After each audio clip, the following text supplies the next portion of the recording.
I don't remember falling asleep, but I know that I must have, because I woke up feeling startled. I'm not sure if there was a reason I woke up with my heart beating out of my chest.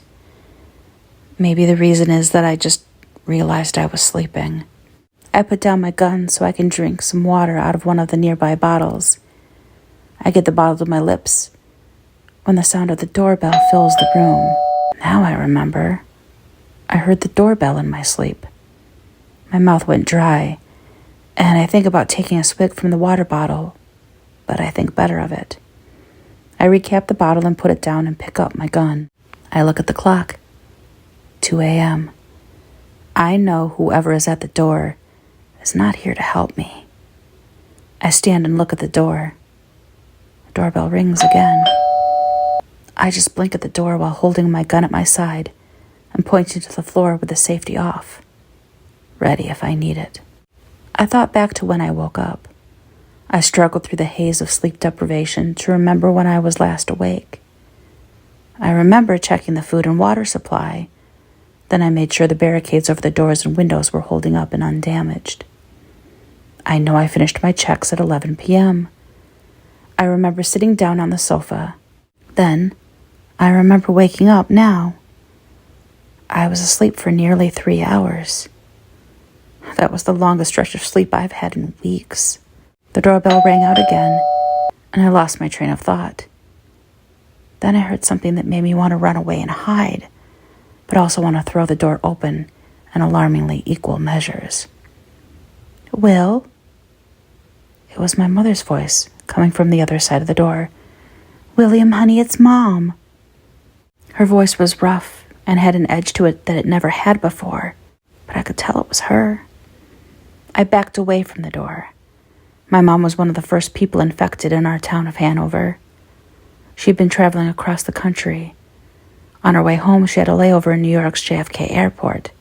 That's where the authorities thought the bioweapon was released, but no one knew it was released until weeks after the outbreak started. My mom started to feel sick days after arriving home from her trip. We had no idea that what she came down with was so serious. The local doctors were confused about what was wrong with her.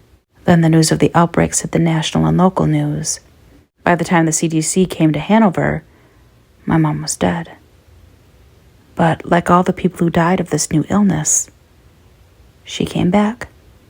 Unlike her true self, she came back as a violent monster. William, let me in.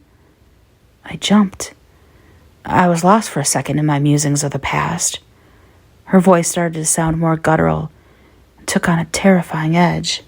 It took me a second to pull my thoughts together. I remember it wasn't long after my mom died before the infected were everywhere, attacking and infecting other people. The healthy people left in town barricaded their doors and windows and tried to wait for help. I'm not sure how many are still left. I can't remember the last time I heard the hammering of survivors repairing their barricades. William! My mother shouted and started kicking at the door. I jumped and took another step away from the door. Any remaining humanity in her voice disappeared when she shouted. I looked around myself. I'm running out of things to repair the barricades with. I have about a dozen bottles of water left, most half empty. I maybe have enough food to last 3 days at the most. Only 2 bullets were left in my gun, and I had no extra ammo. I know I won't last much longer, but more than anything, I want to see my mom one last time. Mom, I called out. She stopped kicking at the door. Will? Open the door, Will. Humanity rushed back to her voice. She almost sounded like my mom. My healthy mom. Okay, Mom, give me a second. With the gun in my hand, I went to the door and removed the barricade. I opened the door, and there was my mom. Her hair is a mess with leaves and twigs sticking out of it. She's wearing her hospital gown, but now it's covered in blood and viscera. She takes a shuffling step toward me. I open my arms as if she's coming in for a hug. She isn't.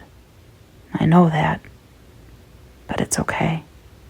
She's right in front of me, and I wrapped my arms around her. For a second, it was like having her back. The hug felt so good. Then, as I knew she would, she bit into my shoulder. The pain was the worst I've ever felt. I put the gun up to her head and fired. She sagged against me. I couldn't hold her up much longer, so I let her fall. I put the gun to my head, and with the last bullet, I pulled the trigger. Just before my life ended, I heard gunfire and voices calling out for survivors.